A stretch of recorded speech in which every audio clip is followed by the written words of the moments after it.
Okay, good morning everyone. Let's start with today's lecture. आज lecture 3 है and हम try कर रहे हैं कि टेक्स्ट के जो बेसिक कॉन्सेप्ट है बेटा वो कवर कर पाए। जो नोट्स आपको मिले हैं ये टेम्परेरी नोट्स है till the time you gets the final notes. जब तक फाइनल नोट नहीं मिलते आपको इन नोट्स से काम चलाना है। Okay, I am trying my best कि आप तक नोट बेटा जल्दी पहुंच जाए, फाइनल वाले भी। सो तब तक के लिए you have to focus on this notes only.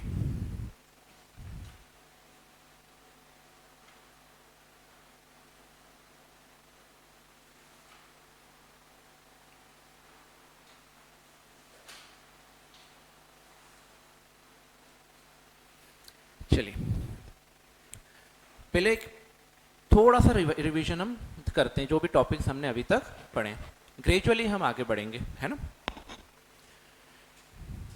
मुझे बताइए, now you are aware about what is text.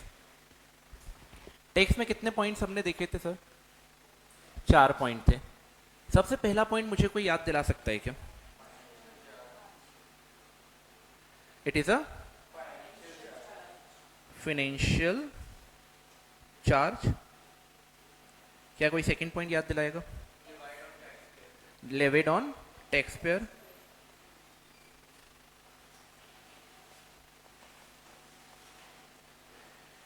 Third point क्या था? By government. कौन कलेक्ट करता है सर? ये गवर्नमेंट कलेक्ट करती है।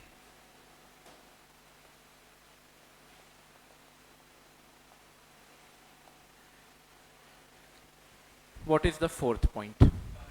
Punishable if you fail to pay the taxes or you evade the taxes। Evasion करा या फिर आपने हिंड्रेंस क्रिएट करा किसी के टैक्स कलेक्ट करने में। सो पनिशेबल। पनिशेबल में भी you have to keep in mind 3 point. Punishable if you fail to pay the taxes,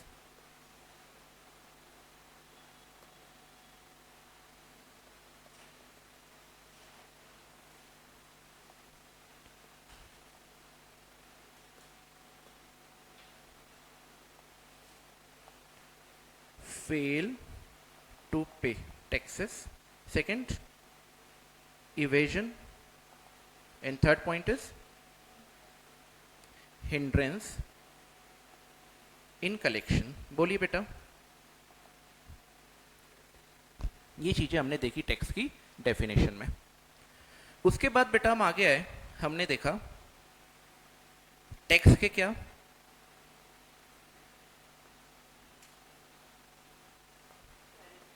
characteristics से, एंड हमने देखा टैक्स के क्या, बोलिए, ऑब्जेक्टिव से।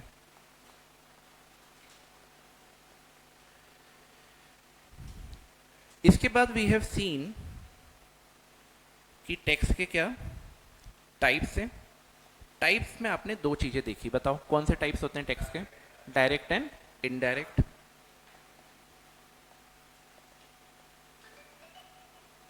Then you have learn about the differences between direct and indirect tax। ठीक है, difference किस बेसिस पे थे बेटा? डिफरेंस क्या थे? Very good. मीनिंग था, लेवी था। मीनिंग जिसके ऊपर टैक्स लेविड हुआ है वो ही रिस्पॉन्सिबल है पे करने के लिए, तो क्या हो जाएगा? डायरेक्ट। अगर दोनों डिफरेंट पर्सन है तो क्या हो जाएगा? इनडायरेक्ट। इफेक्ट भी देखा था। डायरेक्ट से क्या होता है? इफेक्ट नहीं, redistribution of income and wealth. Indirect से क्या होता है? इंक्रीज इन प्राइस होता है, इन्फ्लेशन होता है। ओके, और क्या देखा था? ट्रांसफर ऑफ इफेक्ट, ट्रांसफर देखा था। इनडायरेक्ट टैक्स आप ट्रांसफर नहीं कर सकते क्योंकि जिसके ऊपर टैक्स लेवी हुआ है उसको ही पे करना है। पर इनडायरेक्ट टैक्स तो ट्रांसफर होता है, राइट? आपने पे करा रिटेलर को, रिटेलर ने किसी और को पे करा, किसको? होलसेलर को, होलसेलर ने पे करा मैन्युफैक्चरर को। तो आपको नहीं लगता कि जो tax ultimately manufacturer, retailer, wholesaler को पे करना था वो आपने पे करा है? मतलब उन तीनों ने मिलकर के बर्डन किस पे ट्रांसफर कर दिया? अल्टीमेट कंज्यूमर पे। Getting my point? ऐसे कुछ आपने डिफरेंस देखे थे। अब हम क्या पढ़ेंगे, डायरेक्ट टैक्स के मेरिट्स एंड डीमेरिट्स। उसके बाद हम क्या पढ़ेंगे, इनडायरेक्ट टैक्स के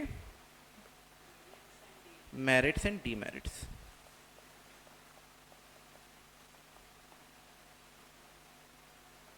ओके, इसी के साथ में हमने बेटा एक चीज और पढ़ी थी, मुझे बताओ क्या थी वो।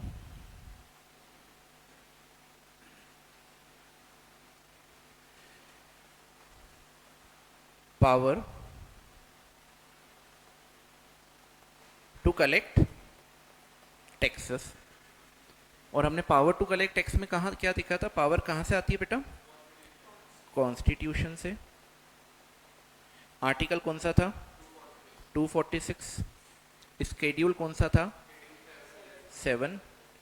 और स्केड्यूल 7 में लिस्ट कौन सी थी,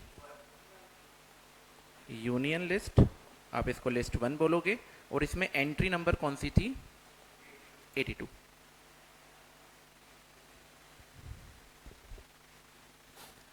आपका जो फर्स्ट चैप्टर है ब्रॉडली आज फिनिश हो जाएगा। ओके, और मेरा बेटा मोटिव ये रहेगा कि आपके इंडिविजुअल चैप्टर्स इतने स्ट्रांगली फिनिश हो जाएं, चाहे वो छोटे हो चाहे बड़े, कि ओवरऑल जब आप रिवीजन करने जाओगे तो हर चैप्टर में आपका कॉन्फिडेंस ऊपर होना चाहिए। ठीक है, अब मुझे बताओ, मेरिट्स एंड डीमेरिट्स के बाद हम कुछ और चीजें देखेंगे।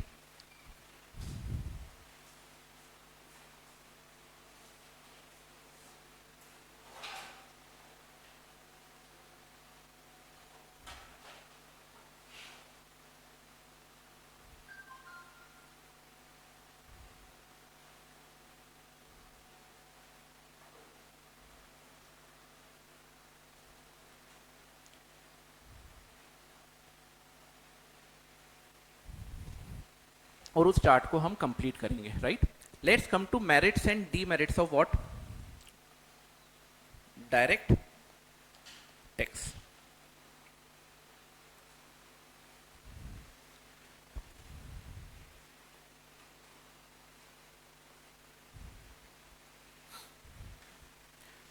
कौन सा पेज नंबर है बेटा नोट का आपका, इसमें देखिए, how many points you can see in merits of direct tax, 6 point. Demerits में कितने, 5। मेरिट्स ऑफ इनडायरेक्ट्स में कितने, 6। डीमेरिट्स दिख रहा है क्या, नहीं, चलो वो देखेंगे हम।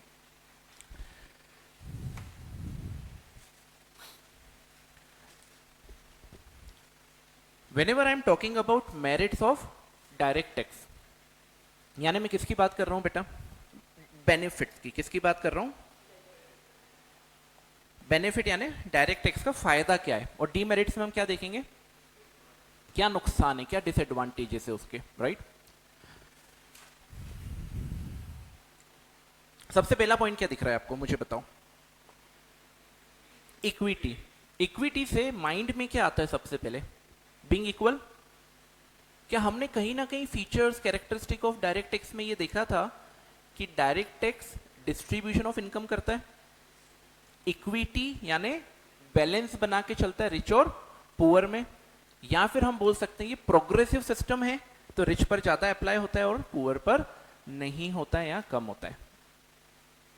इससे क्या होगा बेटा, इक्विटी हो जाएगी, राइट। सोसाइटी में there will be the equity. Equity means what, जिसकी हायर इनकम है और जिसकी लोअर इनकम है उसके बीच में थोड़ा सा बैलेंस करने की कोशिश होगी। ठीक है, मुझे एक बात बताओ, इलास्टिसिटी मीन्स क्या होता है। How many of you have studied the subject economics, पढ़ा है क्या किसी ने, सब नहीं पढ़ा है। इकोनॉमिक्स में था इलास्टिसिटी ऑफ डिमांड, था क्या। इलास्टिसिटी ऑफ डिमांड में किसकी इलास्टिसिटी चेंज नहीं हो सकती थी, प्राइस बढ़ रहा है, प्राइस कम हो रहा है, पर इलास्टिसिटी बताओ, कोई इफेक्ट नहीं पड़ रहा प्राइस के बढ़ने से भी और प्राइस के कम होने से भी। ऐसा कुछ था क्या? ऐसा कुछ था क्या कि असेंशियल कमोडिटीज मेडिसिन प्राइस बढ़ गया फिर भी लोग उतनी ले रहे हैं, प्राइस कम हो गया फिर भी लोग उतनी ले रहे हैं? तो मुझे एक बात बताइए, गवर्नमेंट अगर टैक्स रेट को कम या ज्यादा कर रही है, गवर्नमेंट क्या कर रही है बेटा, टैक्स रेट को कम कर रही है या ज्यादा कर रही है, तो उसका इफेक्ट कहां कहां पड़ता है मुझे बताओ, इफेक्ट कहां कहां पड़ेगा? हमने देखा था डिमांड सप्लाई में भी इफेक्ट पड़ सकता है। कैसे? ज्यादा टैक्स हो गया, डिस्पोजेबल इनकम कम हो गई, तो लोगों के हाथ में पैसे कम हो गए। अब पैसे कम हो गए तो खर्चा कम करेंगे, इन्फ्लेशन क्या हो जाएगा, कम। इसके अपोजिट हमने क्या पढ़ा था, डिप्रेशन में टैक्स कम कर देगी तो उससे क्या होगा, राइट? तो इसका मतलब क्या हुआ, टैक्स के कम ज्यादा करने से ब्रॉडली चीजों पर इफेक्ट पड़ता है। यानी टैक्स क्या है, इलास्टिक है। टैक्स को कम ज्यादा करके you can create what, demand supply, इन सब चीजों को आप क्या कर सकते हो, मैनेज कर सकते हो। और इसके अलावा बहुत सारी ऐसी चीजें थी जो हमने पढ़ी थी। मुझे बताओ समझ आ रहा है क्या आपको? अगर मैं बोलता टैक्स इज इन इलास्टिक, इसका मतलब होता है कि टैक्स में कुछ भी कर दो साहब, सोसाइटी को इंपैक्ट पड़ना नहीं है। पर ऐसा होता है क्या? नहीं। टैक्स कम ज्यादा करने से सोसाइटी पे ब्रॉडर लेवल पे इंपैक्ट पड़ता है। मुझे बताइए, नाउ टेल मी सर्टेनिटी, क्या आपको सर्टेनिटी दिख रहा है? इसका मीनिंग क्या होता है? सर्टेन का मीनिंग क्या होता है? What do you mean by certain? Certain का मीनिंग क्या होता है? What do you mean by being certain? जिस चीज के बारे में आपको पता है, यार आज बारिश होगी होगी तो सर्टेन है, पर बारिश के बारे में हमें पता नहीं होता, कभी भी हो जाए। आज हुई थी क्या? तो बारिश होना क्या है, अनसर्टेन हो गया। मौसम का बदलना अनसर्टेन हो गया। पर अगर कोई जॉब में है, क्या उसकी इनकम सर्टेन होगी? बोलो। कोई बिजनेस में उसकी इनकम सर्टेन हो सकती है क्या? थोड़ा बहुत वेरी करेगा। अब बेटा यहां पे जब बात आती है सर्टेनिटी की, तो इसका मतलब क्या हुआ कि जो टैक्स पेयर होता है उसको ये पता होता है कि मुझे टैक्स ब्रॉडली कितना पे करना है। फॉर एन एग्जाम्पल, अगर आपकी इनकम 7 लाख है, 5 लाख है, बेसिक एग्जामिशन से नीचे है या रिबेट मिलके बेसिक नीचे रिबेट की वजह से आपको टैक्स नहीं लगता, तो उसको पता है मुझे टैक्स लगना नहीं है। किसी की सैलरी ज्यादा होती है तो उसको पता होता है मुझे इस साल इतना टैक्स लगेगा। सिमिलरली बेटा गवर्नमेंट को भी पता होता है कि डायरेक्ट टैक्स का कलेक्शन मोटा मोटा कितना होगा, जिसको बोलते हैं बजटेड कलेक्शन, राइट? आपको ये बात बेटा मैं आगे भी समझाऊंगा कि गवर्नमेंट पार्लियामेंट में हर साल, ये बात ध्यान से सुनना बेटा, गवर्नमेंट पार्लियामेंट में हर साल फेब मंथ में क्या प्रेजेंट करती है, फाइनेंशियल बजट। तो फाइनेंशियल बजट क्या होता है बेटा? पिछले साल का बजट होता है कि अगले साल का बजट होता है? अगले साल का बजट। और नेक्स्ट ईयर के बजट में क्या होता है, कितना रेवेन्यू गवर्नमेंट के पास आएगा और उसमें से कितना एक्सपेंडिचर गवर्नमेंट प्लान करेगी। तो यहां पर क्या बोला है कि डायरेक्ट टैक्स में सर्टेनिटी, मतलब ये पता होता है कि कितना टैक्स कलेक्शन होगा। सर एग्जैक्ट पता हो सकता है कि बेटा? एग्जैक्ट तो कभी किसी को पता नहीं, पर ब्रॉडली पता होता है कि इतना टैक्स कलेक्शन होगा। अब मुझे बताओ, ऊपर इक्विटी था, हेलो, ऊपर क्या था, और नीचे क्या है यहां पे फोर्थ पॉइंट में, रिड्यूस इनइक्वालिटी, है कि नहीं है?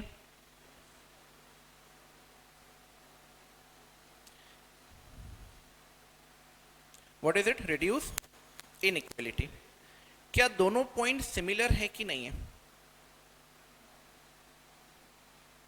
हेलो, है ना? दोनों में सेम पॉइंट भी लिखे हुए। सर ये 2 पॉइंट क्यों करके दिए? इंस्टीट्यूट की मर्जी बेटा, इंस्टीट्यूट से बड़ा तो कोई नहीं है, पर आपको ऐसे दोनों पॉइंट अलग अलग याद रखना है। फिर मुझे आप बताओ, good instrument in the case of inflation, ये तो बहुत बार पढ़ चुके हैं। इन्फ्लेशन होता है तो गवर्नमेंट इसको टूल बनाती है और टैक्स रेट को क्या कर सकती है, इंक्रीज कर सकती है। And simplicity, simplicity means what, कि जो प्रोसीजर्स होते हैं, रूल्स होते हैं, जो एक्ट है, जो रूल्स आपके लिए एप्लीकेबल होते हैं वो सिंपल है, मतलब आप उसको आसानी से समझ के फॉलो कर सकते हो। क्या समझ आया बेटा? आ जाइए। Equity means it is based on progressive principle.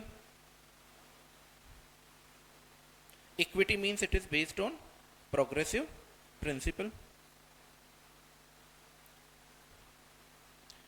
उसके बाद क्या है, elasticity and productivity. Direct tax have elasticity because when the government faces some emergency like earthquake, food and famine, the government can collect money by adjusting tax rate or introducing surcharge. इसका मतलब क्या हुआ कि जब भी कुछ government को emergency लगेगी तो गवर्नमेंट टैक्स रेट को क्या कर देगी, इंक्रीज कर देगी, तो उनका रेवेन्यू भी बढ़ जाएगा, क्योंकि टैक्स इलास्टिक है बेटा, आप उसको एडजस्ट कर सकते हो, कम ज्यादा कर सकते हो कोई भी रीजन से। यहाँ पे रीजन आपको क्या दिया है, इमरजेंसी के टाइम पे, पर आप उसको कम ज्यादा तब भी कर सकते हो जब आपको इकोनॉमी को कंट्रोल करना है, इन्वेस्टमेंट करानी है, राइट। मैंने कल आपको एग्जांपल दिया था इन्वेस्टमेंट के लिए, मेडिक्लेम वगैरह अगर गवर्नमेंट को कराना होता है तो वो टैक्स में क्या दे देती है, डिडक्शन। वो सारी चीज यहाँ पे कवर होगी, पर यहाँ पे जो पॉइंट दिया हुआ है दैट इज लाइक इमरजेंसी में भी आप क्या कर सकते हो, टैक्स को बढ़ा के ज्यादा पैसे ले सकते हो। All right. Certainty, it is certainty on both side. Certainty का मतलब क्या होता है, यू आर श्योर, आपको पता होता है कि कितना टैक्स हमें पे करना है, गवर्नमेंट को भी मोटा मोटा अंदाजा होता है कि कितना टैक्स उनको रिसीव होगा। Surety,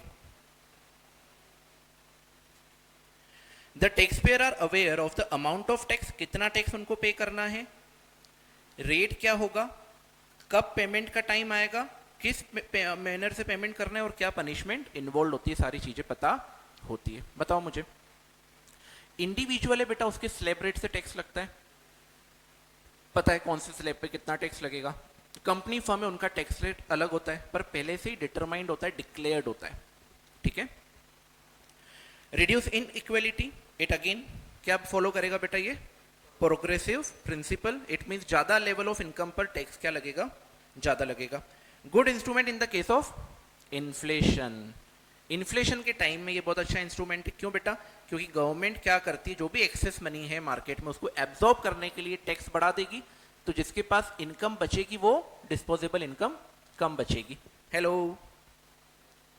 simplicity, rules procedures regulation कैसी है बेटा, इनकम टैक्स की बहुत क्लियर है और सिंपल है, आपको समझ में आ जाएगी। हालांकि ऐसा है नहीं, आप जब पढ़ने जाओगे तो बेटा पता पड़ेगा कि यार सर ये तो बहुत टेक्निकल है। पर एक अच्छी बात है बेटा, आपके लिए होना हो, पर एक अच्छी बात यह है कि अब गवर्नमेंट बेटा रीस्ट्रक्चर कर रही है इनकम टैक्स एक्ट को, लॉ को। रीस्ट्रक्चर का मतलब क्या, सब कुछ नहीं बदलेगा, एक नया एक्ट आ जाएगा, या इसी एक्ट में क्या कर रहे हैं वो उसको फिल्टर आउट कर रहे हैं, सेक्शंस नंबर चेंज हो जाएंगे, जितनी अनसर्टेन चीजें जो, या फिर मैं ऐसा बोलूं कि अब बेटा बहुत सारी ऐसी चीजें होती है जो रिक्वायर्ड ही नहीं है, बहुत पुराने जमाने की बनी हुई है। एक एग्जाम्पल में लेता हूं, जो ट्यूशन फी होती है उसका डिडक्शन देती है गवर्नमेंट, पर डिडक्शन कितना है, 500,000 रुपए का। अब बेटा 500,000 रुपए का, अब ट्यूशन फी क्या 500,000 रुपए क्या किसी की, स्कूल में आप जब पढ़ोगे तो ट्यूशन फी इतनी कम है क्या, नहीं, हजारों में लाखों में आजकल। पर गवर्नमेंट अगर डिडक्शन 500 रुपए दे देगी या 200 रुपए महीना भी दे देगी तो उससे कोई फर्क इतना बड़ा नहीं पड़ना, राइट। तो एक्ट्स जो होते हैं बेटा सोसाइटी के अकॉर्डिंग, जैसे जैसे सोसाइटी प्रोग्रेस करती है टैक्स को भी चेंज होना जरूरी होता है बेस्ड ऑन दी सोसाइटी, क्योंकि सोसाइटी के लिए टैक्स है। तो अब जाकर के उन्होंने, बहुत जल्दी ये आएगा आपके लिए, अभी यही एप्लीकेबल है जो आप पढ़ रहे हो, ठीक है। आया बेटा समझ में। Demerits of direct taxes, what are demerits of direct tax. कोई ये पॉइंट बेटा खुद से ट्राई कर सकता है क्या समझाने का, आप पढ़ो, एक ही सिंगल लाइन है, direct tax is in lump sum therefore tax payers में try evasion. Direct tax lump sum में होता है इसलिए इवेजन पॉसिबल है। Anyone can try this point, बचने की कोशिश करता है, पर क्यों बचने की कोशिश करता है, वेरी गुड, गवर्नमेंट को बहुत ज्यादा अमाउंट आपको देना पड़ता है एक साथ में।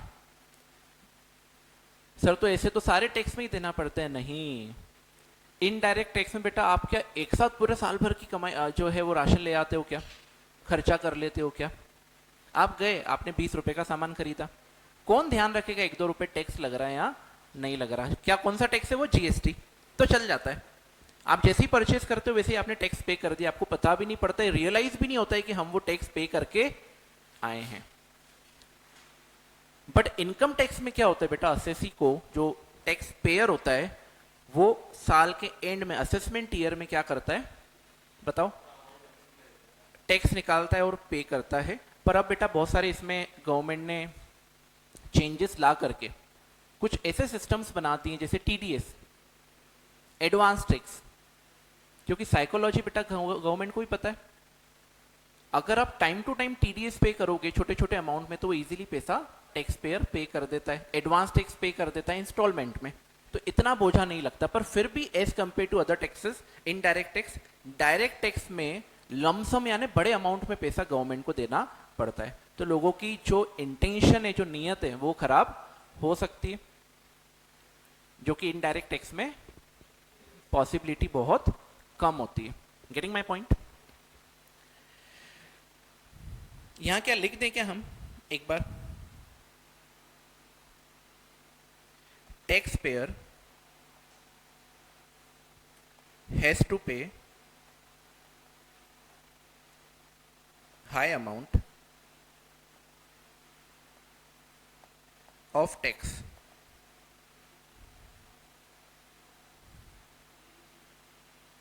to the government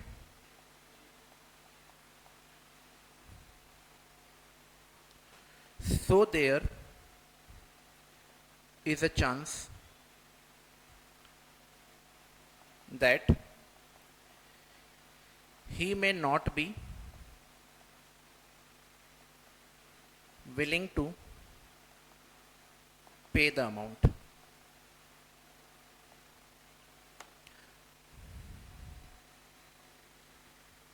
you can use your notes, अगर आपने कोई सेपरेट कॉपी बनाई आप वो यूज कर सकते हो, और यू कैन राइट अभी के लिए इस नोट्स में।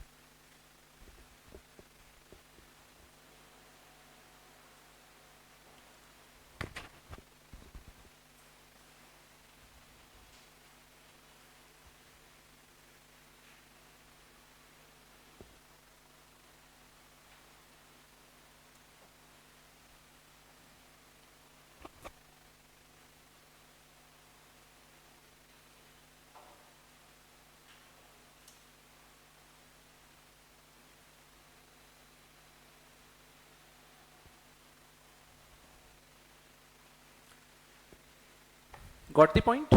समझ आया आपको? Very good. क्या आपने कभी ये वर्ड सुना है कि इकोनॉमिकल डिफरेंट प्लेस पे यूज होता है? आजकल जो ई स्कूटर्स आ रहे, कार्स आ रही है, उसमें भी दो मोड हो रहे हैं, बताओ कौन से मोड है? पता होगा यार ये तो आपको, इको मोड और पावर मोड। आप जब सिटी में ड्राइव कर रहे हो तो इको मोड पे काम हो जाता है, क्यों? धीरे चलाना है, पर उसमें बैटरी या फ्यूल का कंजम्पशन भी क्या होता है? कम होता है, तभी उसका नाम क्या रख दिया? Eco mode. उसके अगेंस्ट फ्यूल का कंजम्पशन, बैटरी का कंजम्पशन ज्यादा होता है, वो पावर मोड है। अब अगर मैं बोलता हूं कि सर डायरेक्ट टैक्स जो है वो अनइकोनॉमिक है, अनइकोनॉमिकल, इट मींस व्हाट? पैसा बचा रहा है या पैसा ज्यादा खर्चा हो रहा है इसके पीछे? खर्चा हो रहा है। It means what? जब भी बेटा डायरेक्ट टैक्स की बात आएगी तो वो अनइकोनॉमिकल क्यों है? क्योंकि उसके कलेक्शन में, किसके लिए? कलेक्शन में, रूल्स रेगुलेशंस में गवर्नमेंट को बहुत ज्यादा एक्सपेंडिचर करना पड़ता है। आपको पता है इनकम टैक्स ऑफिसर्स होते हैं, अलग अलग लेवल्स पे होते हैं, ओके? तो गवर्नमेंट को पता है कि लोग इतनी आसानी से पैसे नहीं देते, तो वैसा इंफ्रास्ट्रक्चर, वैसा स्ट्रक्चर, वैसा लेवल उनको रेडी करना पड़ता है, उतने मेन पावर की रिक्वायरमेंट होती है कि इंडिविजुअल, क्योंकि देखो अभी भी बेटा स्क्रूटनी में, जब आप एक बात बताओ, आप अपना रिटर्न फाइल करते हो, ये आपको बात पता है, जब रिटर्न फाइल होता है क्या सारे रिटर्न गवर्नमेंट चेक करती है? क्या होता है? क्या कोई अगर गलत इंफॉर्मेशन डाल के भी दे देता है तो हो सकता है किसी को पता, क्यों? क्योंकि एक एक रिटर्न्स अगर आप चेक करने जाओगे तो बहुत ज्यादा टाइम कंज्यूम होगा, तो गवर्नमेंट छोटी छोटी चीजें तो थ्रेशोल्ड के नीचे छोड़ देती है, राइट? तो यहां पे एक बात बताओ, expenses of collections are higher in case of direct taxes. Getting my point? Because they are require wide spread staff for collection. कितने स्टाफ? ज्यादा स्टाफ चाहिए रहते हैं, okay?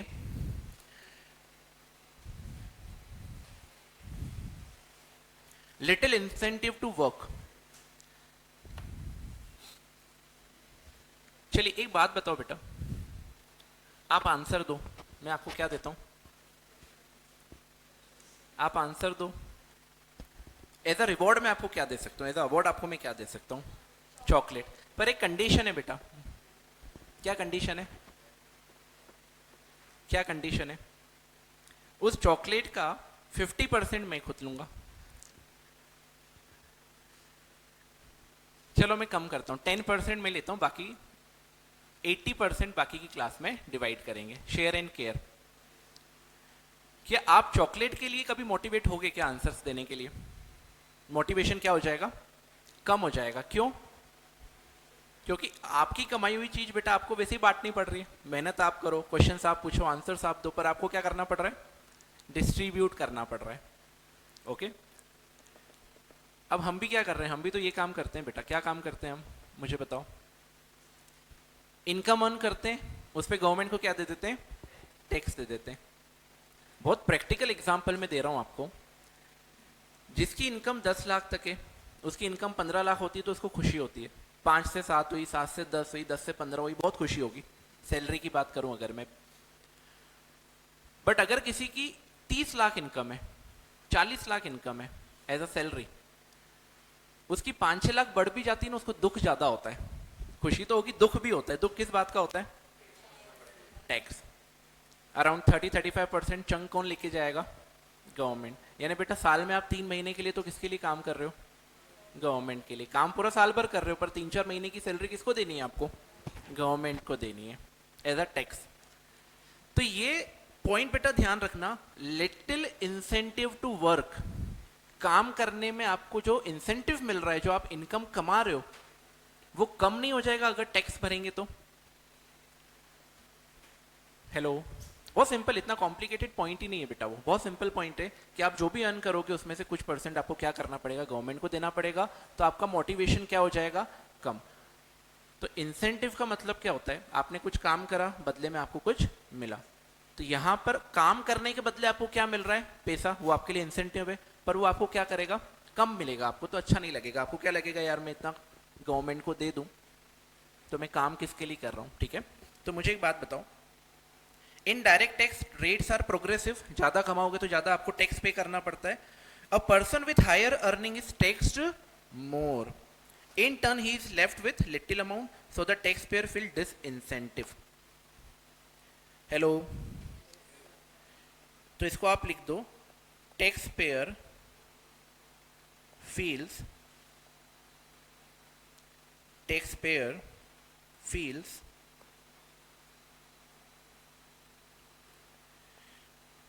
demotivated. Hello, after reaching a certain level of income, क्योंकि tax बेटा एक income के बाद बहुत ज्यादा है। ओके, आपकी इनकम कम है, 5 to 7 होगी तो मेजर इंपैक्ट नहीं है, मेजर चंक ऑफ इनकम आपके पास ही है। पर हायर लेवल ऑफ इनकम में आपको प्रॉब्लम आती है, क्योंकि मेजर प्रपोर्शन, बड़ा प्रपोर्शन आपको टैक्स लगेगा एज कंपेयर टू जो पहले लगता था। चलिए, not suitable for a poor country. India is a big country, rich है कि पुअर है इंडिया, मुझे बताओ। दोनों है। पाकिस्तान, पाकिस्तान का टैक्स कलेक्शन जो होगा वो इंडिया से कम होगा या ज्यादा होगा, डायरेक्ट टैक्स में भी कम होगा। क्यों? इनकम कम है सर। इंडिया में जितनी कंपनीज है, 1 बिलियन के ऊपर जिसका टर्नओवर है, it is hundreds of time more than is compare to what, Pakistan. तो पुअर कंट्री में बेटा ये चीज क्या होगी, सूटेबल नहीं होगी। Arbitrary, what is arbitrary, subjective, judgemental. आपको एक बात बताऊं मैं, एग्जाम में क्वेश्चंस आते हैं ऑब्जेक्टिव और सब्जेक्टिव। ऑब्जेक्टिव का एक ही आंसर होगा या मल्टीपल आंसर्स हो सकते हैं? एक ही होगा, 4 में से 1। सब्जेक्टिव में सारे आंसर्स अलग अलग होंगे कि सब एक ही जैसे आंसर्स मिलेंगे, सबके अलग, तभी उसको बोलते हैं सब्जेक्टिव। सब्जेक्टिव मीन्स व्हाट, आपसे क्वेश्चन पूछा, आपका आंसर दूसरे पर्सन से डिफर कर सकता है, हो सकता है दोनों के सही हो, right. Judgemental, judgemental means what, जज करना पड़ेगा। तो मुझे एक बात बताओ, जब भी इनकम टैक्स के लॉ में आप पढ़ोगे, टैक्स रेट्स पढ़ोगे, जो भी आप पढ़ रहे हो, वो किसी लॉजिकल ग्राउंड पे रहेंगे क्या? सभी रहेंगे लॉजिकल, पर उसमें सब्जेक्टिविटी और जजमेंट इन्वॉल्व होगा। देखो एक बार आप यहां पर, due to absence of logical और scientific principle to determine the degree of progression, कितना प्रोग्रेशन होना चाहिए सर? वो लॉजिक हर किसी का अलग हो सकता है या नहीं। आज बेटा ये बहुत डिबेट होता है कि यार जिसकी 15-20 लाख रुपए इनकम है, बेचारा कमाई कितने रहा है वो साल में? लाख सवा लाख। कितना इन्फ्लेशन ऑलरेडी हो गया है, उसके बेसिक नीड्स के लिए तो इतना तो अमाउंट चाहिए बेटा। तो बहुत से लोगों का ये ओपिनियन है कि यार 20 लाख तक तो टैक्स मत लगाओ, कोई बोलता है 50 लाख तक भी मत लगाओ, कोई बोलेगा 10 लाख तक मत लगाओ, कोई बोलेगा 30% टैक्स क्यों कर रहे हो, एक लिमिट सेट कर दो, 20-25%, 18%, उससे ज्यादा टैक्स कहां ले रहे हैं आप, राइट। तो ये हमेशा डिबेटेबल इशू होगा, क्योंकि इसके पीछे पर्टिकुलर कोई लॉजिक नहीं है कि किस अकॉर्डिंग प्रोग्रेशन होना चाहिए, टैक्स स्लैब्स के रेट जो फिक्स होते हैं वो किस अकॉर्डिंग होना चाहिए। तो it is what, a kind of judgement involve, subjective हो गया ये, इसको बोलते हैं आर्बिट्रेरी। क्या बोलते हैं बेटा? आर्बिट्रेरी। तो ये डीमेरिट है इसका, मेरिट तो हो नहीं सकता, क्योंकि ये तो हर किसी के ओपिनियन अपने अलग अलग हो सकते हैं। ठीक है, मुझे एक बात बताओ, यहां तक बेटा आपको समझ आया क्या? Equity, elasticity, certainty, reduce inequality, inflation के टाइम पे अच्छा इंस्ट्रूमेंट है और सिंपल है, यानी क्लियरली डिफाइंड है। इवेजन होता है नहीं होता है? होता है। अनइकोनॉमिकल है क्योंकि ज़्यादा स्टाफ की जरूरत पड़ेगी। इंसेंटिव कम मिलेगा तो ज़्यादा हायर लेवल इनकम पर काम करने का मन थोड़ा सा कम हो सकता है, सेविंग का मन कम हो सकता है। Not suitable for a poor country, क्योंकि इनकम ज़्यादा नहीं है तो बेटा उसका टैक्स कलेक्शन भी कम होगा। और आर्बिट्ररी मीन्स जजमेंटल है। क्या यहाँ तक बेटा क्लियर है? कोई डाउट है क्या? मुझे जल्दी से बता दो। अच्छा,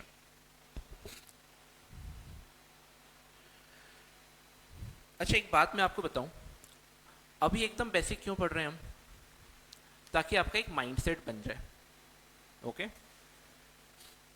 क्या माइंडसेट बने? टैक्स को पढ़ने का, थोड़े से आपकी जान पहचान हो जाए, फिर हम थोड़े एडवांस कॉन्सेप्ट पर भी जाएंगे, पर ग्रेजुअली। एडवांस में क्या सर? प्रैक्टिकल है। ओके, सो टैक्स थोड़ा सा कॉम्प्लिकेट इसलिए क्योंकि उसमें अलग अलग इनकम का कैलकुलेशन अलग अलग तरीके से होता है। सैलरी इनकम जो कमा रहा है बेटा उसका कैलकुलेशन अलग है, उसके लिए हेड अलग है, हाउस प्रॉपर्टी का हेड अलग है, बिजनेस का हेड अलग है, कैपिटल गेन का हेड अलग है। जो इनमें किसी में नहीं आया उसके लिए एक नया हेड दे दिया, क्या? Income from other sources. तो जब भी आप कैलकुलेट करोगे तो आपको जो सैलरी की इनकम दी होगी तो आपको अलग हेड के कॉन्सेप्ट्स को अप्लाई करना पड़ेगा। तो हम इंडिविजुअली हर एक हेड को पढ़ेंगे, पर उसके बाद भी आप क्या टैक्स निकाल सकते हो, क्या कैलकुलेट कर सकते हो क्या? नहीं, सारे हेड की इनकम को आपको निकाल के क्या करना पड़ेगा? एग्रीगेट करना पड़ेगा। उसके बाद भी कुछ डिडक्शंस होंगे, सारी चीजें होगी, उसके बाद आप जाकर के क्या निकाल सकते हो? Tax, right.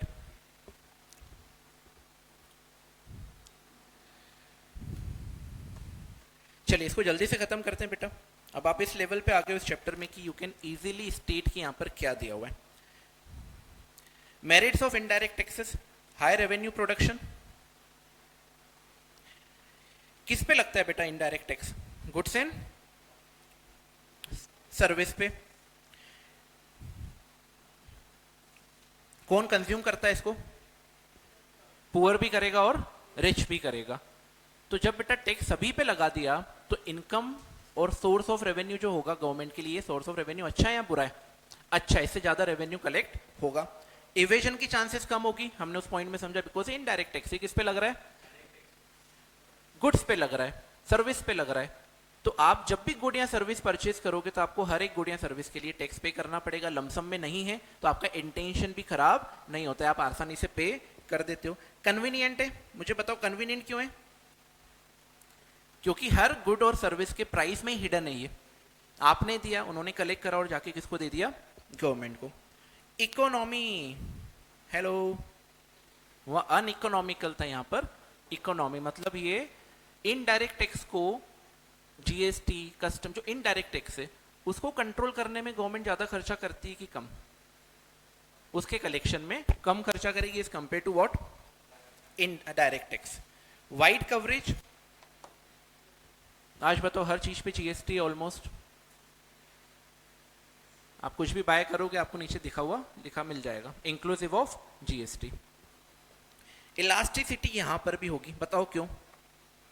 क्योंकि आप टैक्स को मॉडिफाई कर सकते हो और टैक्स को मॉडिफाई करके डिमांड और सप्लाई या और भी इकोनॉमिक फैक्टर्स को कंट्रोल कर सकते हो। बोलो जल्दी। कल हमने पढ़ा था कस्टम, सोसाइटल कस्टम, जो कस्टम्स होती, कस्टम बिगड़ रही है ना, टोबैको, एल्कोहल, इन प्रोडक्ट का कंजम्पशन कम करना है तो गवर्नमेंट क्या करेगी? टैक्स बढ़ा देगी। तो टैक्स को कम ज्यादा कर सकते हैं क्या? हाँ, अगर कर सकते हैं तो वो क्या हो जाएगा? Hello, elastic. चलिए,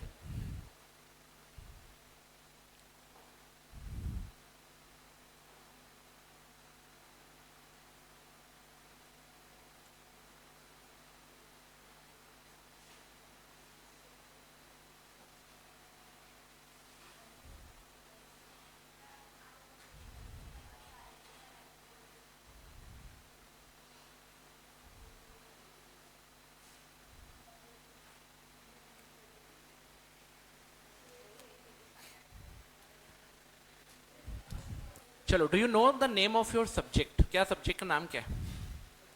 इनकम टैक्स प्रैक्टिस, ओके। क्या आपको सब्जेक्ट का नाम पता है क्या बेटा?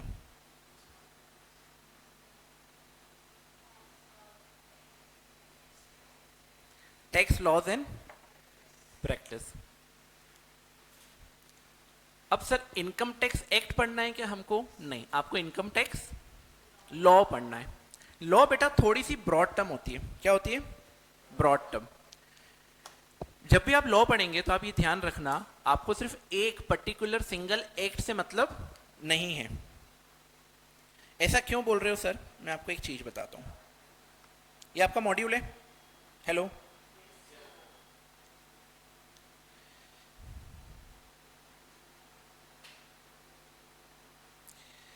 चलिए मुझे एक बात बताओ,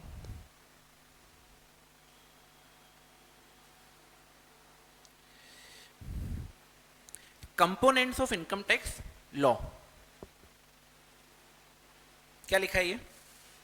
यानी जब भी आप लॉ पढ़ोगे इनकम टैक्स का, आपको सिर्फ बेटा इनकम टैक्स एक्ट नहीं पढ़ना, आपको क्या पढ़ना है? इनकम टैक्स एक्ट भी पढ़ना है, आपको एनुअल फाइनेंस एक्ट भी पढ़ना है। ये वही बजट की बात जो मैं कर रहा था, किसकी? जो फेब में प्रेजेंट होता है, गवर्नमेंट करती है, वो भी आगे जाके एक्ट बनता है जब प्रेसिडेंट उस पर साइन कर देता है।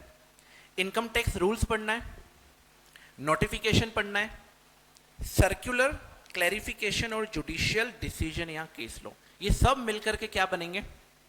इनकम टैक्स लॉ बनेगा आपके लिए, राइट? अब मुझे एक बात बताओ, इनकम टैक्स एक्ट मतलब क्या? वो एक्ट जो कब बना था? 1961 में, पर एप्लीकेबल कब हुआ? 1962 में। How many of you no कि सर एक्ट बनना और एप्लीकेबल होना दोनों में अंतर होता है? ओके, एक्ट बनता कब है? जब वो पार्लियामेंट उसको पास कर देती है, प्रेसिडेंट उसकी साइन, वो प्रोसीजर कंप्लीट हो जाता है। पर एप्लीकेबल कब होता है? जब गवर्नमेंट बोलती है कि अब से ये एप्लीकेबल है, दिस एक्ट विल कम और will be applicable from the effect this, जो डेट उन्होंने दे दी। तो ये एक्ट कब से एप्लीकेबल है बेटा? 1 अप्रैल 1962। एवरी ईयर, हर साल गवर्नमेंट अपना बजट प्रेजेंट करती है फेब मंथ में। उस बजट में जितने भी मॉडिफिकेशंस होते हैं, चेंजेस होते हैं, एप्लीकेशंस होते हैं, उसको अप्लाई कर दिया जाता है। कब से? नेक्स्ट ईयर के 1 अप्रैल से, या फिर जब भी नोटिफिकेशन गवर्नमेंट रेज करेगी तब। मुझे बताओ, इसमें इनकम टैक्स रूल भी आते हैं। इनकम टैक्स रूल क्या आते हैं बेटा? अब ध्यान रखना, एक्ट में बहुत सी जगह ऐसा लिखा होता है as prescribed in the rules. ये वैसा ही है जैसे कॉन्स्टिट्यूशन में लिखा था। क्या लिखा था कॉन्स्टिट्यूशन में? As per schedule 7। तो जब भी आपने कॉन्स्टिट्यूशन में गए, आप आर्टिकल में गए, आपको कहां भेज दिया गया? शेड्यूल 7 में। तो आप जब एक्ट में जाते हो बेटा, अच्छा एक मैं आपको बात बताता हूं, एक्ट कहां पास होता है? पार्लियामेंट में। पर ये जो रूल्स बनाते हैं ना, ये ऑफिसर लोग बनाते हैं। कैसे ऑफिसर लोग? बेटा आप जैसे जो पढ़ लिख के एग्जाम क्लियर करके और गवर्नमेंट में जाकर के बैठे, राइट, सिविल एग्जामिनेशन यूपीएससी। तो अब ये एक्ट तो पास हो गया, पर जब तक उस एक्ट में जो लिखा है उसके रूल्स नहीं बन जाते वो इफेक्ट में नहीं आएगा। तो रूल्स बाद में गवर्नमेंट इशू करती है थ्रू व्हाट? हेलो, यस, देखो एक बार, for implementation of the act and for administration of direct tax, central board of direct tax is empowered to frame this rules from time to time. CBDT इन rules को frame करता है और issue करता है। अभी लिखना नहीं है बेटा, अभी लिखना नहीं है। मैं आपको ये क्यों पढ़ा रहा हूँ? क्योंकि नेक्स्ट बेटा जो मैं आपको कॉन्सेप्ट पढ़ाने वाला हूँ वो सीबीडीटी का पढ़ाने वाला हूँ। किसका? CBDT and CBIC. तो आपको ये पता होना चाहिए सीबीडीटी करता क्या है। सीबीडीटी क्या करता है? क्या करता है बेटा? रूल्स इशू करता है। For what? नोटिफिकेशन। नोटिफिकेशन क्या होता है? Notifications are issued either by central government or by CBDT to take care the procedural aspect of the tax. Tax का प्रोसीजर क्या होगा आपको अभी ये पता नहीं होगा शायद। इनकम टैक्स एक्ट, अभी सॉरी, इनकम टैक्स रिटर्न्स की जो डेडलाइन है वो इंक्रीज हो गई। How many of you know? पता है क्या? इनकम टैक्स रिटर्न्स जो इंडिविजुअल पे लगता है उसका रिटर्न आपको 31 July is the last date. अब उसको पोस्टपोन कर दिया, कल ही नोटिफिकेशन आया है, पोस्टपोन्ड हो गया वो। Getting my point? तो इसको मैं क्या बोलूंगा? इसको मैं क्या बोलूंगा कि notification has been issued by central government और सीबीडीटी जिसने भी करा हो, और इनकम टैक्स डेडलाइन को उन्होंने, रिटर्न फाइलिंग की डेडलाइन को बढ़ा दिया। Getting my point? सबसे प्रैक्टिकल क्या है बोलो? एग्जाम्पल है रिसेंटली कल का। अब बेटा एक बात बताना, ऐसा होता था कि जब आप स्कूल में पढ़ते थे तो कोई प्यून आता था, कुछ पर्ची लेके आता था और टीचर को आके देता था, होता था क्या ऐसा? फिर 10-15 मिनट के बाद टीचर जो है आपको बोलती थी लाइन बनाओ, और आपके चेहरे पे मुस्कान। क्यों? क्योंकि पता था आप कहीं ना कहीं कुछ ना कुछ फंक्शन हुआ है तो कम से कम पढ़ाई तो नहीं करेंगे। ये जो पर्ची लेकर के प्यून आया इसको हम क्या बोलेंगे? क्या लेकर के आया? सर्क्यूलर। उसने सर्क्यूलेट, किसी ने तो बोला, प्रिंसिपल या किसी ने बोला कि जाओ इसको सर्क्यूलेट करके आओ सभी टीचर्स पर। तो ऐसे ही क्या सीबीडीटी जो होता है, कुछ डाउट्स वगैरह लॉ में होते हैं। लॉ बेटा बहुत कॉम्प्लिकेटेड होता है, मैं आपको एक बात बता दूं। तो बहुत सारे डाउट्स की संभावना उसमें होती है, हर किसी का अलग अलग इंटरप्रिटेशन होता है। जिसने लॉ लिखा है, बनाया, उसका इंटेंशन कुछ और होता है और पढ़ने वाले का इंटेंशन हो सकता है कुछ और हो। तो सीबीडीटी क्या करता है? सर्क्यूलर क्लैरिफिकेशन के थ्रू डिपार्टमेंट में जो ऑफिसर्स होते हैं जो अल्टीमेटली आपका केस हैंडल करेंगे, उनको क्या सेंड करता है? सर्क्यूलर। और क्या इंस्ट्रक्शंस देता है, क्लैरिफिकेशन देता है कि देखो इसको इस तरीके से आप इंटरप्रेट कर सकते हो। पर बेटा एक बात ध्यान रखना, सर्क्यूलर कोई एक्ट है क्या? नहीं है। क्या वो पार्लियामेंट में पास हुआ है क्या? नहीं है। वो तो सीबीडीटी एक अपने इंटरप्रिटेशन के लिए स्मूथली, ताकि सब चीजें चले, क्या कर देता है बताओ मुझे? बात सर्कुलेट कर देता है। सर्कुलर सिर्फ डिपार्टमेंट में बाइंडिंग होते हैं, आप लोगों के ऊपर, हम लोगों के ऊपर, जो इनकम टैक्स पेयर होता है असेसी, उसके ऊपर बाइंडिंग नहीं होते हैं। उसके पीछे रीजन भी है बेटा, एक्ट बन गया मतलब वो कानून है, अब लॉ बन गया कानून है। फाइनेंस बिल पास हो गया, अब वो कानून है, सबको मानना पड़ेगा पूरे देश में। पर सर्कुलर किसी लॉ के बेसिस पे बना क्या? वो तो कोई ऑफिसर ने बैठ के, जो सीबीडीटी का अधिकारी है, ऑफिसर है, उसने बैठ के क्या करा? उसका इंटरप्रिटेशन बनाया और डिपार्टमेंट में सर्कुलेट कर दिया। अब मान लीजिए बेटा ये कौन है? अब आप इसको जानते हो, अब आप इसको जानते हो, हाँ, वेरी गुड। इसका बेटा इनकम टैक्स ऑफिसर के पास एक केस चल रहा था। क्या चल रहा था? केस चल रहा था। अब कंफ्यूजन था, इसका कहना था कि नहीं टैक्स रेट 25% होना चाहिए, इनकम टैक्स ऑफिसर का था कि नहीं टैक्स रेट कितना होना चाहिए? 30%। हो सकता है ना, तभी तो। अब मुझे एक बात बताओ, आईटीओ के पास सर्कुलर आता है, क्या आता है? सर्कुलर कौन देगा बेटा? सीबीडीटी देगी, central board of direct taxes. और इस सर्कुलर में ये लिखा रहता है कि ये जो लॉ है, ये जो कानून है, उसको आप इंटरप्रेट करो और 30% ही क्या ले लो आप, क्या ले लो? टैक्स रेट ले लो। ये ऑफिसर से जाता है मिलने और ऑफिसर इसको ये सर्कुलर दे देता है। क्या बोलता है? आपका टैक्स रेट कितना है? 30%। देखो सर्कुलर आ गया। ये बताओ, ये हंसेगा कि उदास हो जाएगा? मुझे बताओ। ये उदास हो जाता है। अब ये कहां जाएगा आप बताओ? कहीं तो जाएगा ये। कहां जाएगा? कहां जाएगा ये? किसके पास जाएगा? सीए के पास जाएगा। और सीए क्या करेगा? बोलेगा हट बे, कहां से लेके आया इसको? हमारे पास तो कोई ऐसी चीज इंफॉर्मेशन में आई नहीं। तो बोलेगा यार उसने तो एक पन्ना थमा दिया, ये मैं लेके आया हूं, कॉपी करवा के देखो। अब बताओ सीए इसको क्या एडवाइस देगा? बोलेगा जो भी आया है हमारे किसी काम का नहीं है। क्यों? सर्कुलर बेटा इशू होता है किसके लिए? ऑफिसर्स के लिए। ये मानना चाहे तो माने और ये नहीं मानना चाहे तो ये खुश हो गया। बोलो खुश होगा कि नहीं? हो जाएगा। अब बेटा इसके अगेंस्ट में आप देखो, अगर ये 30% का सर्कुलर नहीं आता, ये 20% का आ जाता। कितना आ जाता? तो अब ऑफिसर क्या बोलता? आपको टैक्स कितना लगेगा? 20%। ये तो बोल रहा था 25% लगना चाहिए, ऑफिसर बोल रहा था 30 लगना चाहिए। सर्कुलर कितने का आ गया? 20% का। अब बताओ क्या होगा इस केस में? क्या टैक्स 20% हो जाएगा? हाँ। क्यों? क्योंकि उसका फायदा है। सर्कुलर मानना हो तो मानो, नहीं मानना हो तो नहीं मानो, पर जो ऑफिसर है उसको तो मानना पड़ेगा। क्यों? उसके बॉस ने भेजा है, सीबीडीटी ने भेजा है, राइट? तो circulars are always binding on whom? Officer. किस पे बाइंडिंग नहीं होते? असेसी पे, इंडिविजुअल पे, जो टैक्स पेयर है। आपको मानना है तो मानो, नहीं मानना है तो नहीं मानो। तो जब भी आपके पास बेटा कुछ इस तरीके से सर्कुलर की बात आए तो आपको पता है उसमें एक्शन क्या होगा। फाइनेंस एक्ट आ रहा है तो आपको पता है वो तो सबको मानना ही पड़ेगा। Very good. रूल्स जो होते हैं वो मैंने आपको बताया, रूल्स क्या के लिए होते हैं? What is for? Rule is for what? Hello. Act में कोई सी चीज ऐसी लिखी होती है जिसमें बताया जाता है कि आप किसको पढ़ो जाकर के? रूल्स को। और रूल्स को जब आप रीड करोगे तो बताओ जल्दी से, रूल को जब आप रीड करोगे तो क्या होगा?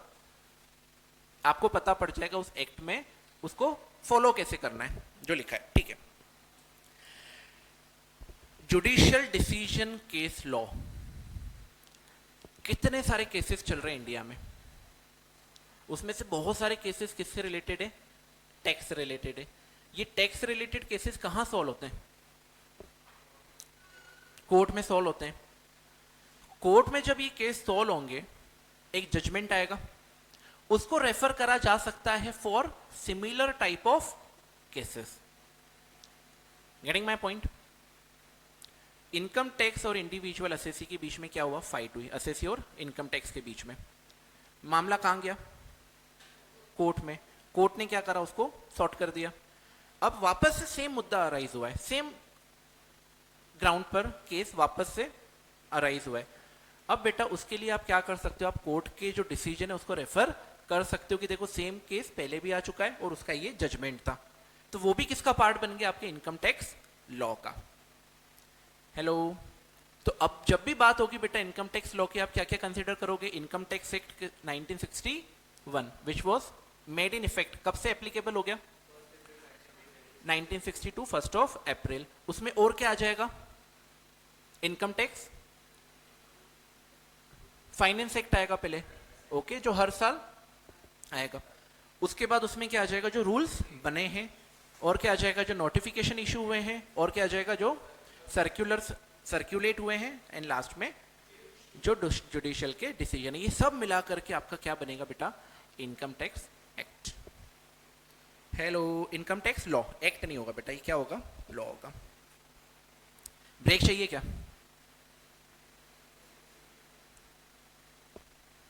ब्रेक चाहिए?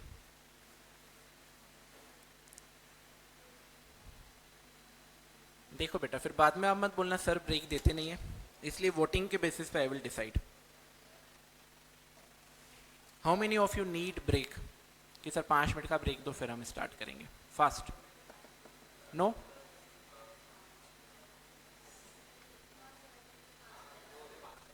5 मिनट का ब्रेक दे दूं? ठीक है, चलिए 5 मिनट का ब्रेक लीजिए, जल्दी से मिलते हैं फिर हम।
हेलो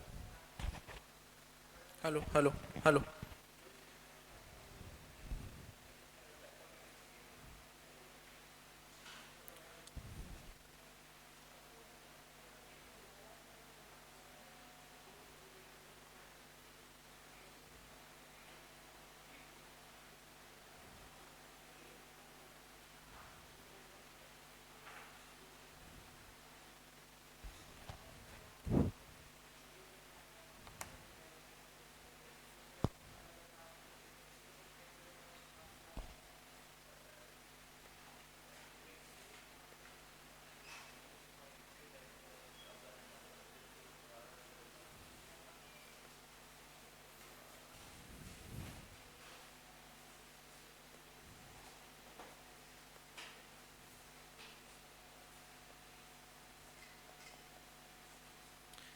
चलिए सेट हो गए बेटा सभी, ठीक है।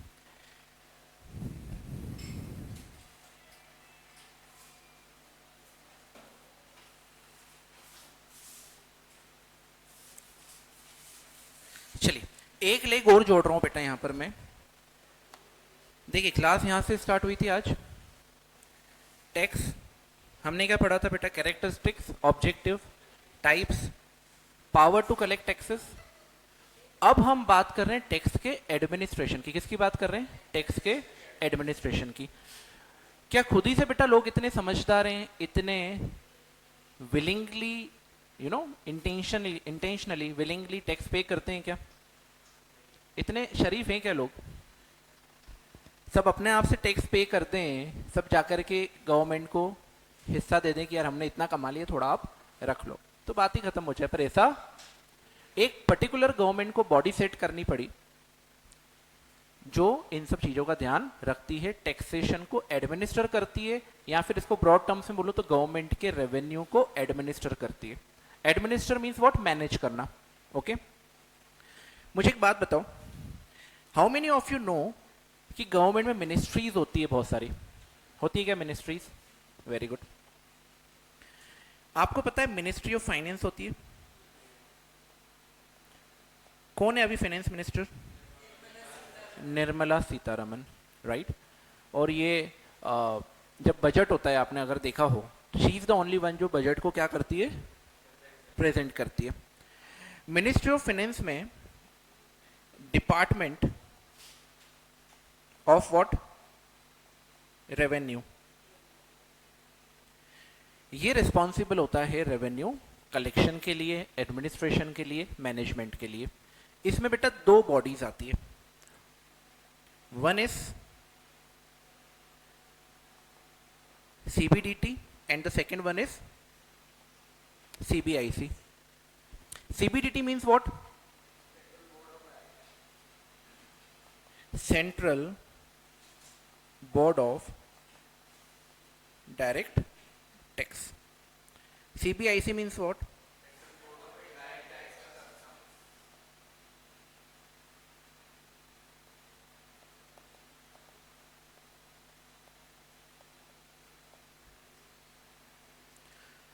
और कुछ लोग बेटा CBDT में होते हैं और CBIC में होते हैं जो उसका फंक्शन प्ले करते हैं, राइट?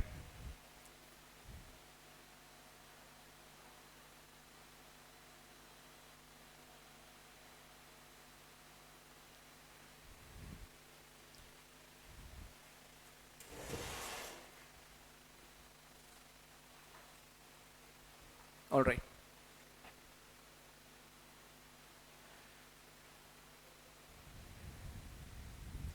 चलिए चार्ट आप बाद में बनाइएगा, लास्ट में मैं आपको 2 मिनट दे दूंगा।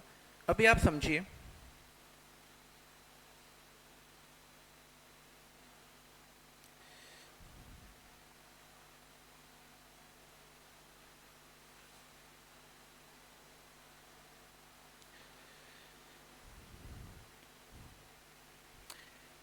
तो हमने क्या देखा? मिनिस्ट्री ऑफ फाइनेंस, उसमें डिपार्टमेंट ऑफ रेवेन्यू, उसकी 2 बॉडीज है, वन इज डायरेक्ट टैक्स के लिए, another one is indirect tax के लिए। जो डायरेक्ट टैक्स के लिए उसको हम क्या बोलेंगे? CBDT, that is central board of direct taxes. All right. यहां पर बेटा CBDT में it is headed by a chairman. सबसे मेन इसमें कौन होगा? Chairman. And also comprises of total how many members बेटा? 6 मेंबर। मैंने आपको बातों बातों में बताया ये जो मेंबर्स होते हैं ये पढ़ लिख के आते हैं, एग्जाम क्लियर करके आते हैं। कौन सी एग्जाम्स हो सकती है? और एक और इसमें दी हुई है, वो कौन सी है जहां से आ रहे हैं?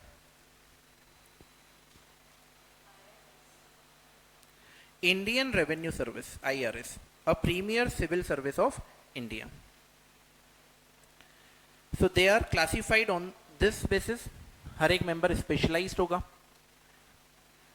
1 मेंबर जो क्या संभालेगा? Income tax, legislation, revenue, personnel and vigilance, investigation, और एक होता है chairman. CBDT chairman and members of CBDT are selected from IRS, और ये top management of income tax department बनते हैं। मतलब पूरा का पूरा डिपार्टमेंट कौन चलाता है? ये लोग चलाते हैं। सर्कुलर कौन इशू करेगा? ये लोग करेंगे। रूल्स कहाँ बनेंगे? CBDT में बनेंगे। Right, very good. सेम क्या होता है? CBIC क्या होता है? CBIC। उसके पहले एक बात समझो बेटा, CBDT is a statutory authority functioning under central board of revenue act. एक रेवेन्यू एक्ट बना था, उसके अंडर ये 2 बॉडीज आती है। जैसे आपका भी बेटा जो इंस्टीट्यूट है वो किसी एक्ट के थ्रू आया है, पता है आपको? इंस्टीट्यूट ऑफ CA जो है वो भी किसी एक्ट के थ्रू आया है। ऐसे ये जो ऑर्गेनाइजेशन बने हैं ये भी किसी एक्ट के अंडर में बने। अब इसमें बेटा India's official financial action task force unit, financial action task force unit means बहुत सारे ऐसे भी हो सकते हैं, मनी लॉन्ड्रिंग से रिलेटेड केसेस हो सकते हैं जहां पे लोग पैसा छुपा रहे हैं, फॉरेन में भेजते रहे। ब्लैक मनी जिसको बोलते हैं, मनी लॉन्ड्रिंग होती है। ब्लैक को वाइट करना, आपने टैक्स नहीं पे करा फिर भी उसको लीगलाइज कर देना किसी तरीके से। उसको कंट्रोल करने के लिए CBDT ये भी काम करता है। बोलो, ठीक है। मुझे बताइए CBIC, again it is a part of what? Department of revenue under ministry of finance. It deals with the task of formulation of policy and levying of custom and GST। Custom और GST से related काम देखेगा। Hello, अब बेटा ये सबसे last point देखो एक बार, GST काउंसिल। क्या हर काम बेटा गवर्नमेंट में बैठे हुए सारे मिनिस्टर्स करते हैं क्या? नहीं, वो क्या करते हैं? कमिटियां, काउंसिल बनाते हैं। वो काउंसिल जो होती है टाइम टू टाइम वो मीटिंग करते हैं, रिसर्च करते हैं और सजेशंस देते हैं। राइट, क्या देते हैं वो? सजेशंस देते हैं, जिसके बेसिस पे एक्ट में अमेंडमेंट करते हैं या एक्ट बनता है। तो GST council consisting of representative from centre as well as state. इसमें सेंटर और स्टेट दोनों के रिप्रेजेंटेटिव होंगे, क्योंकि GST सिर्फ सेंट्रल टैक्स नहीं है। मुझे बताओ, सेंट्रल है क्या? स्टेट है। राइट, जो रेवेन्यू होता है वो सेंटर स्टेट दोनों ही अपने आप में डिवाइड करते हैं। The council will make recommendation, recommendation mean suggestion देगा, रिकमेंड करेगा। किस चीज के लिए बेटा? यूनियन और स्टेट गवर्नमेंट को देगा। किस चीज के लिए? कोई भी अगर GST से रिलेटेड मैटर है उससे रिलेटेड। सर कौन कौन से डिसीजन हो सकते हैं जो रिकमेंडेशन दे रहा है उस पर? रेट्स क्या होना चाहिए, कंपोजिशन स्कीम ये हम पढ़ेंगे, एग्जामिशन किन किन चीजों पे होना चाहिए, एटसेट्रा एटसेट्रा। क्या रिफंड की पॉलिसी होनी चाहिए, रजिस्ट्रेशन कैसा होना चाहिए, जो भी मुद्दे होंगे उस पर वो रिकमेंडेशन रिसर्च करके देगा। वेरी गुड, ठीक है। इसमें बेटा बहुत ज्यादा कुछ नहीं है, 2 पॉइंट्स है जो मुझे आपको बताना है। ऑल्दो इसमें कवर हो रहा है, आगे हम डिस्कस करेंगे, बट देन टू मैं एक बार उसको शॉर्ट में आपको समझा देता हूं। Do you see this word? Income tax department is also responsible for enforcing double taxation avoidance agreement, DTA। Country 1 है, कंट्री 2 है। क्या दोनों के बीच में ट्रेड होता है क्या? होता है। ऐसे बहुत सारे लोग होंगे इंडिया में जो दूसरी कंट्रीज के साथ ट्रेड करते हैं। अब बेटा एक बात बताओ, वहां भी टैक्सेशन, यहां भी टैक्सेशन, वहां भी एक अपने लॉज है और यहां भी कंट्री के अपने लॉज है। क्या बेचारा परेशान नहीं हो जाएगा दोनों टैक्स को फॉलो करते करते? तो दो कंट्रीज मिलकर के बेटा एक नेगोशिएट करती, टेबल पे बैठ के एक एग्रीमेंट बनाती, जिसको हम बोलते हैं डबल टैक्सेशन अवॉइडेंस एग्रीमेंट। दोनों तरफ से टैक्स ना लगे उसको अवॉइड करने के लिए, दोनों तरफ से टैक्स को अवॉइड करने के लिए एक एग्रीमेंट बनाती है, उसको हम बोलते हैं DTA. This is done for हुम? जो एक्सपोर्ट इंपोर्ट कर रहा है, दो कंट्रीज के बीच में ट्रेड कर रहा है, जिसपे दोनों टैक्स लॉ एप्लीकेबल होते हैं, उसके लिए एक स्मूथ करने के लिए उसके बिजनेस को, ऑपरेशंस को ये बनाती है। एक होता है ट्रांसफर प्राइसिंग। आपने कभी ये सुना है क्या बेटा, parent entity, parent company, subsidiary? Law में आपने पढ़ा है क्या ये? पेरेंट कंपनी होती है, सब्सिडरी कंपनी होती है, पढ़ा है क्या आपने? आपको पता है रिलायंस जो है उसकी सैकड़ों कंपनी है बेटा। आईपीएल में भी एक टीम है, उसकी भी उसने अलग से एक कंपनी बना रखी है। How many of you no this? पर पैसा कौन लगा रहा है? पेरेंट कंपनी लगा रही है। तो एक कंपनी मल्टीपल कंपनीज में पैसा लगा सकती है। जो मेन कंपनी है वो क्या हो गई? पेरेंट कंपनी, और बाकी क्या हो गई? सब्सिडरी। तो इनके बीच में भी ट्रेड हो सकता है, गुड्स एंड सप्लाई, सर्विस और गुड्स का सप्लाई हो सकता है, एक्सचेंज हो सकता है। पर बेटा ये देखना पड़ता है कि जो supply of goods and service हो रहा है वो सही रेट पे हो रहा है या नहीं।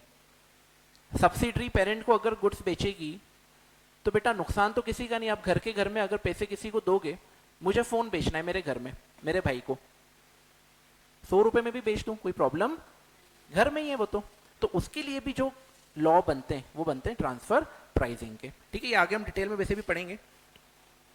अब बेटा मैं आपका मॉड्यूल ओपन कर रहा हूं, ये स्टडी मटेरियल है, जल्दी से मुझे बताना है यहां पर। हेलो,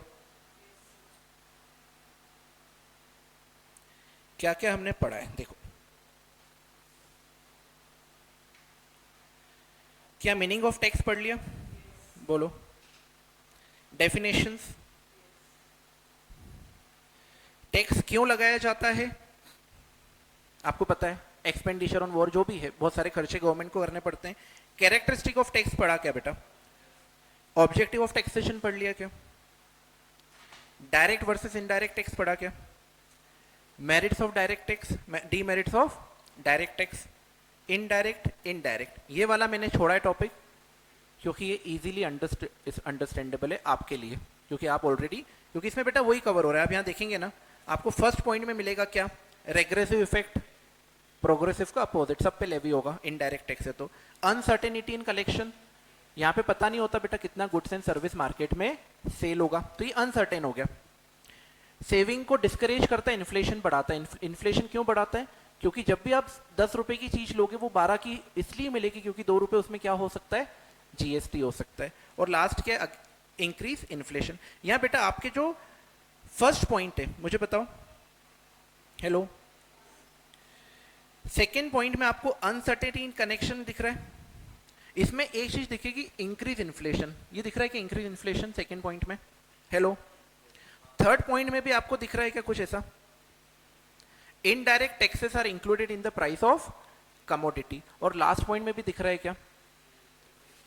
तो तीनों पॉइंट में बहुत मेजर डिफरेंस नहीं है, 3 पार्ट में उसको लिखा है। मेन कॉन्सेप्ट इज इन्फ्लेशन उससे बढ़ रहा है। ठीक है, बैकग्राउंड ये बेटा आपके लिए छोड़ा है, कब कौन सा टैक्स आया, तो आप जनरल इंफॉर्मेशन नॉलेज के लिए इसको पढ़ सकते हो, ज्यादा रेलेवेंट नहीं है। क्या कॉन्स्टिट्यूशन ऑफ इंडिया हमने टैक्स स्ट्रक्चर ये पढ़ लिया क्या? राइट। क्या हमने टैक्स एडमिनिस्ट्रेशन देखा? CBDT, department of finance, sorry finance ministry, उसमें department of revenue, department of revenue में कौन होगा? CBDT and CBIC, right. और कहां से मेंबर आएंगे सीबीडीटी में? कौन सी एग्जामिनेशन होती है वो? वेरी गुड, है ना, ये सारे मेंबर्स आ गए, राइट। इसमें एक चेयरमैन भी होगा। इनकम टैक्स डिपार्टमेंट में क्या क्या आता है इसको आप ऐसा समझ लो, इनकम टैक्स एक्ट आ गया 1961 और वेरियस फाइनेंस एक्ट आ गए, और ये भी हमने आज कवर कर लिया। तो आज बेटा जो चैप्टर 1 है वो आपका पूरा finish, chapter 1 is finished. Okay, so I hope अच्छे से समझ आया बेटा, आपको कॉन्फिडेंस डेवलप हुआ।